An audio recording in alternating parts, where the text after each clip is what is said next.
May isang bagay lang akong hindi nagustuhan sa larong to, lalo na pag mga team mo ay random lang, kaya madalas naka-disable na lang yung auto-matching ko.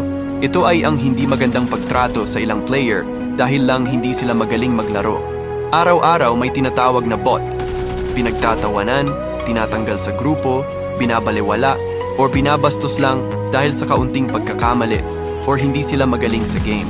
Alam mo, hindi naman lahat ng player ay katulad mo na gusto ang mataas na rank o maging pro player.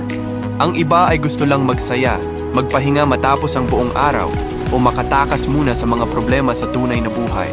Kaya yung iba nag-aalinlangan na maglaro kasama ng iba, lahat dahil lagi silang pinagsasalitaan ng masasakit.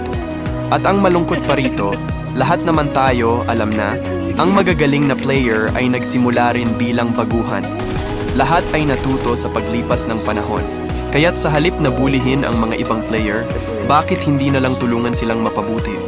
Bakit hindi turuan sila ng mga bagay-bagay? Bakit hindi bigyan ng pag-asa, imbes na sirain ang kanilang kumpiyansa? Ang pagiging mabuti ay libre lang.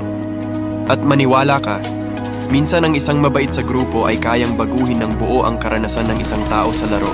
Ang larong ito ay dapat na laro kung saan magkakasama ang mga player para magsaya. Hindi lugar